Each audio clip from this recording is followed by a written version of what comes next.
Eh bien, on va travailler un petit peu sur le sujet 0. Donc le problème du sujet 0, c'est que c'est un démarrage qui est quand même relativement ancien, c'est un démarrage étoile triangle. Donc on le rencontre assez souvent quand même dans l'industrie parce qu'il est pas cher, il est vraiment pas cher. Donc ça se fait assez facilement avec 3 contacteurs. Donc les questions qui vous sont posées, c'est de voir si vous avez des connaissances sur ce type de démarrage. Alors on demande d'abord d'analyser la plaque signalétique. Ben oui, si on veut faire un démarrage de type étoile triangle, il faut s'assurer qu'on puisse le coupler à la fois en étoile mais aussi en triangle. En triangle, normalement on met plus de tension sur les enroulements, donc il faut s'assurer qu'on puisse le faire. Donc c'est pour ça qu'on vous demande de donner la signification exacte de triangle 400 et étoile 690. Ça veut dire que si vous avez un réseau 400 volts, vous couplerez le moteur en 400 volts, et si vous avez un réseau 690 volts, vous couperez en étoile. Bon, c'est pas très commun d'avoir 690 volts. Et la relation qui existe entre 400 et 690, c'est le fameux racine de 3. D'accord ? On vous demande de justifier la valeur du courant annoncé sur la plaque. Donc les fameux 131 ampères. Donc je vous ai copié tout ça là. Donc le calcul du courant se fait toujours par la formule P égale racine de 3 I cos phi, P étant la puissance absorbée, puisque c'est électrique au niveau d'un moteur. Donc il ne faut pas oublier que dans ce cas-là, il faut prendre PU sur rendement pour avoir PA, d'où l'histoire du rendement. Donc sur la plaque, il est marqué à 93,9. Vous faites le calcul 75 kW, n'oubliez pas de le mettre en watts, divisé par le rendement, puis après vous divisez tout ça par racine de 3 x 400 x 0,88 et vous trouvez 131 ampères. Donc si on revient maintenant sur le sujet, donc là j'ai pris un peu d'avance par rapport à la question parce que le type de démarrage c'est un démarrage étoile triangle. Alors peut-être qu'un peu partout il est marqué que ce type de démarrage, il faudra regarder un petit peu sur les docs, donc on peut le voir.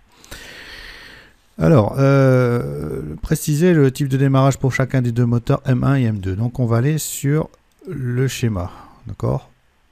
Pardon, le schéma. Donc le voici. Donc on retrouve deux moteurs avec un câblage vraiment très particulier. Rarement vu de cette manière-là, c'est déroutant. Alors, vous avez un interrupteur général sectionneur, hein, regardez, il y a une petite boule et un petit trait, donc sectionneur, la petite boule, l'interrupteur, un fusible de protection générale, et puis le moteur numéro 1 et le moteur numéro 2. Alors le moteur numéro 1, on voit un contacteur KM1 qui lui permet d'alimenter U1, V1, W2, et un autre qui remonte vers au-dessus du contacteur KM1. Donc c'est quand même un peu particulier. Et encore un autre qui fait qui est connecté à cet endroit-là, avec une espèce de petit triangle qui correspond au fait du verrouillage mécanique. Ça veut dire que KM2 ne peut pas être actionné en même temps que KM3.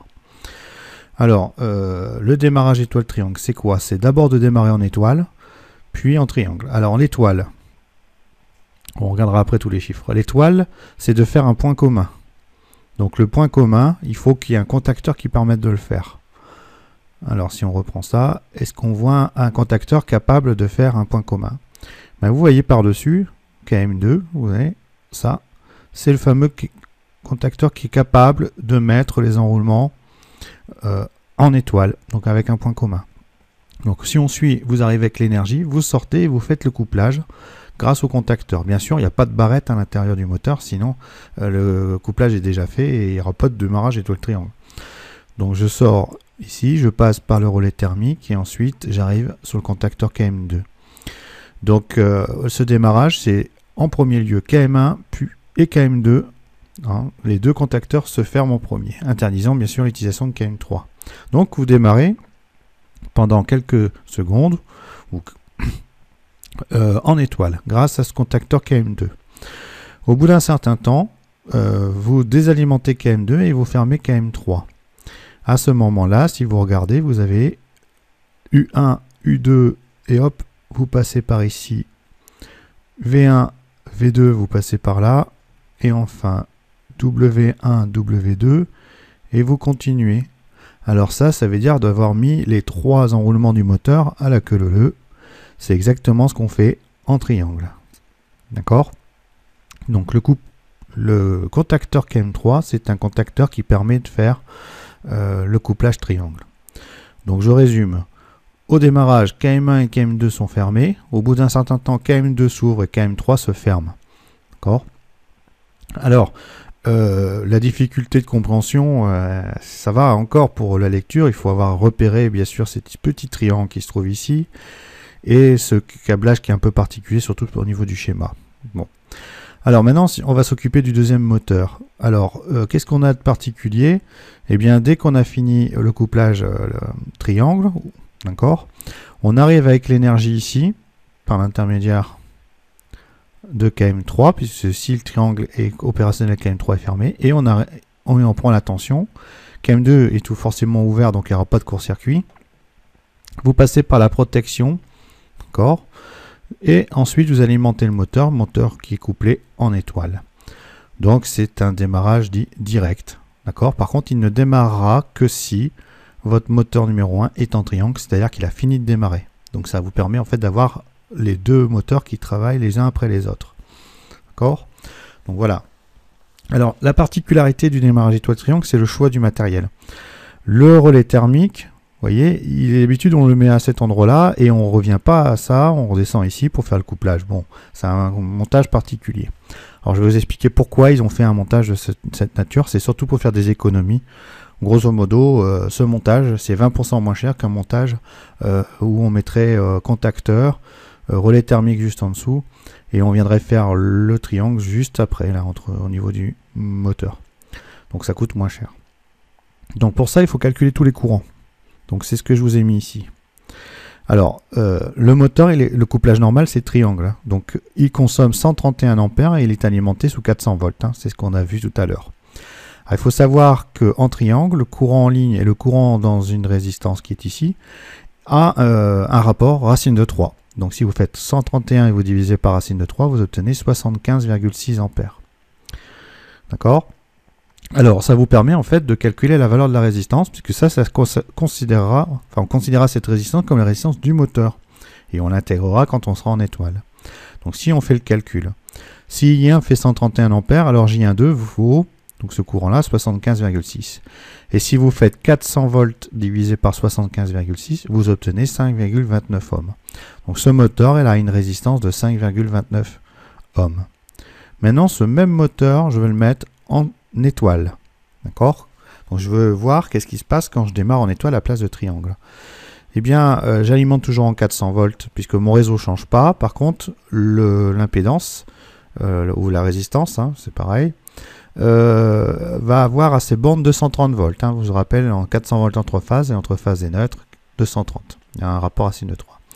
Donc si je fais 230 divisé par 5,29, qui était la résistance qui était qu'on voyait quand on est en triangle, eh bien on trouve 43,66. Et quand vous faites 131 divisé par 43,6, vous obtenez 3.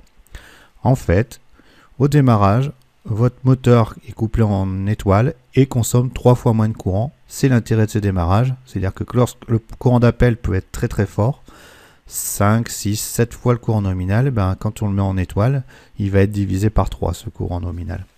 Donc c'est quand même intéressant. Alors il y a un inconvénient, ce type de démarrage, c'est que si le courant diminue par 3, le couple, lui, est aussi divisé par 3. Du coup, il ne faut pas demander beaucoup de couple au démarrage avec ce type de démarrage. Hein. Il est simple, mais il n'est pas réservé à tous les démarrages. Donc par exemple, un ventilateur, pas de souci, quand il démarre, le ventilateur ne consomme pas beaucoup de couple, donc on peut utiliser un étoile triangle. Hein. Mais un ascenseur, si on prend un moteur et une étoile, le couple ne sera pas suffisant et boum, les gens tombent. Donc c'est une petite blague de Monsieur Dujardin. Alors, on revient au niveau du dimensionnement. Si vous regardez, quand vous allez être en étoile, d'accord, il y a le courant 43,6 ampères qui va circuler ici, et couplage étoile. Donc le contacteur KM2, normalement, ne devrait voir qu'un courant de 43,6 ampères, c'est-à-dire 131 ampères divisé par 3. Donc un courant 3 fois plus faible. FR1 est aussi parcouru par ce courant. Lorsque KM2 s'ouvre et que KM3 se ferme, c'est là qu'on fait le couplage triangle, eh bien, on a le courant en ligne tout en haut ici, puis d'un seul coup, on est à l'intérieur de la branche. Donc l'intérieur de la branche, c'est-à-dire on est ici.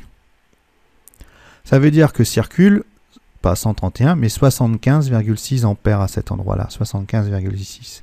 Ça veut dire que le contacteur KM1, KM3 et FR1 se verront, il passera dessus soit 75,6 ampères maximum. Donc avec ce montage, au lieu d'avoir un contacteur qui serait en ligne ici dès le début et qui serait sur lequel vous auriez 131 ampères, ben, en fait il aura un courant maximum de 75 ampères.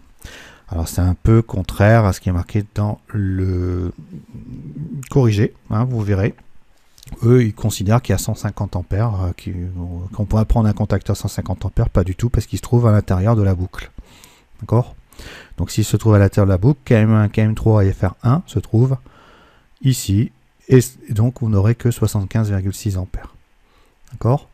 Donc KM1 75,6 ampères, KM3 75,6 ampères et KM2 43,6 ampères et FR1 pareil que les contacteurs KM1 KM3, donc 75 ampères. Tout ça au lieu de 131 ampères, donc les calibres sont plus petits, donc le prix est moins cher. Alors petit rappel, Q15 est un disjoncteur, alors on devine la croix mais on devine aussi le petit trait, donc c'est un disjoncteur sectionneur. Donc le disjoncteur magnétothermique, d'accord, magnéto pour la rapidité, hein, pour les courts-circuits, donc le court retard, et long retard, le magnétique.